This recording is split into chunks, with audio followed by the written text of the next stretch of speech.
यहाँ पर उपस्थित आदरणीय पिता समान सभी बड़े बुजुर्ग, सभी नौजवान साथी, सभी को मेरी हाथ जोड़ के राम राम और सभी को सूरदास जयंती की बहुत बहुत शुभकामनाएं। मैं आज धन्यवाद करता हूं ऊपर वाले का, जिसने सिही गांव जैसी बस्ती में मुझे जन्म दिया है, क्योंकि यह बस्ती वह बस्ती है जिसमें स्वयं देवताओं का वास रहा है। तो मैं आपसे यही कहूंगा कि अब इस बस्ती की जिम्मेदारी बहुत बड़ी बन जाती है, क्योंकि आज ये देश को बचाने का सवाल है, देश के लोकतंत्र को बचाने का सवाल है। आज हमारा देश खतरे में है। चारों तरफ से जो मोदी है, इसने हर महकमे में अपने ऐसे आदमी फिट कर दिए हैं सरदारों, कि अब की बार इस सरकार को नहीं उखाड़ा गया तो इस देश का बिल्कुल ऐसा हाल हो जाएगा जैसे तिब्बत का है। तो मैं आप सबसे यही अनुरोध करूंगा कि आज संविधान को बचाना है, तो वही क्या हमारे बीच में लूट मचाने वाला कृष्णपाल गुर्जर, जिसने 10 साल से फरीदाबाद को सिर्फ गड्ढे में ले जाने का काम किया है, जनता का खून चूसने का काम किया है, उसकी खाल को नोचने का काम किया है, हमारे हकों को खाया है और फरीदाबाद को बिल्कुल दिशाहीन किया है। तो ऐसे भ्रष्टाचारी को उखाड़ के फेंकना है। और आज वही धन्यवाद करता हूं मैं अपनी कांग्रेस पार्टी का भी, जिन्होंने हमारे बीच में इतनी अच्छी छवि वाले कैंडिडेट को उतारा है, जिनके 7 मंत्रालय उनके पास रहे थे, लेकिन उनके ऊपर कभी भी कोई दाग नहीं लगा। और सरदारों, हमारे बुजुर्ग भी कहते थे कि ये जंक्शन पार्टी है, ये कभी गरीबों का हित नहीं कर सकती, कभी किसानों का हित नहीं कर सकती, कभी किसी आम आदमी का हित नहीं कर सकती। वहीं हम बहकाए में आ गए इनके में, क्योंकि इन्होंने बहुत बड़े बड़े झूठ बोले थे जब ये पहली बार सत्ता में आए थे। जब इन्होंने कहा था कि हर किसी के खाते में 15 लाख रुपए होंगे, 2 करोड़ नौकरियां दी जाएंगी, लेकिन इनके सारे जुमले फैल रहे। वहीं दूसरी बार भी इन्होंने ऐसा षड्यंत्र रचा, जो पुलवामा का अभी तक कुछ निष्कर्ष नहीं आया निकल के क्या कांड हुआ था।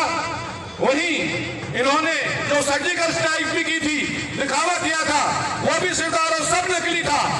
सिर्फ हमारी जनता को बहकाने का काम किया था, अपने आप को एक देशभक्त बनाने का ड्रामा जो इन्होंने किया था, उस ड्रामे में हमारी जनता बहकाए में आ गई और इनको दूसरी बार फिर चुन लिया। अब की बार तीसरी बार भी इन्होंने एक ऐसा ही ड्रामा रचने की कोशिश की।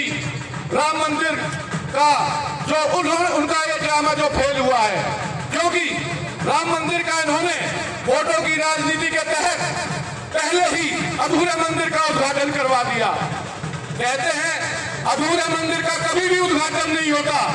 हमारे देश के चारों शंकराचार्य नाराज थे इस बात से।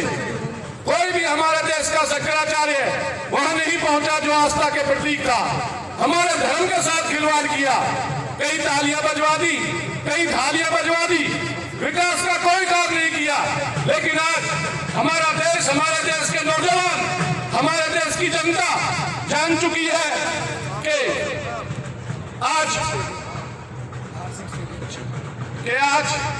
जो भी हमारे साथ अत्याचार हुआ है और वो इनके झूठ और जुमले को हमारे देश का हर नागरिक समझ चुका है। और अब की बार जो कहता था ना कृष्णपाल 10 लाख पार 10 लाख पार, अब की बार जनता ने अब 10 लाख पे हराने को बना लिया। सरदारों, इस घमंडी का अहंकार तोड़ेगी अब की बार जनता। और जो कह रहा था 400 पार 400 पार, वो भी कहनी भूल गो, वाकई भी तो उड़े पड़े।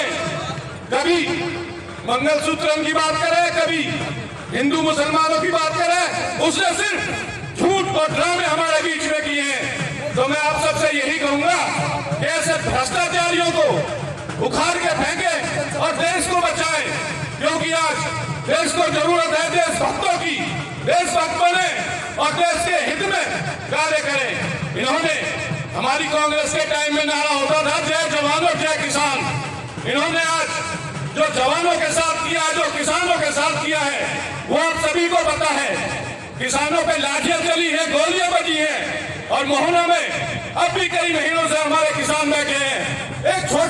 की मांग को लेकर, जबकि इनके सीएम खुद कह के गए थे कि हम वहां पर मोहना में कट देंगे, लेकिन जब उनकी सुनवाई नहीं हुई तो बेचारे धरने पे बैठे हुए हैं। उनकी होली वही मनी है, दिवाली वही मनी है, तीज वही मनी है, उनकी करवा चौथ तक वही मनी है। तो सरदारों, इतनी अहंकारी सरकार है जिसने किसी की भी सुनवाई नहीं की। हमारे खिलाड़ियों का ले लो, जो हमारे किसानों की बेटियों ने जो हमारे देश का गौरव बढ़ाया था, जो विदेशों में अपने देश का नाम करके आई थी, उनके सरदारों बाल खींचे गए, उन्हें घसीटा गया। उन्होंने अपना दुख प्रकट किया प्रधानमंत्री के सामने, उनने कोई सुनवाई नहीं की और मजबूरी में हमारी बेटियों को अपने मेडल तक दे के आने पड़े। और आज उसी अत्याचारी के बेटे को फिर टिकट दे दी गई है।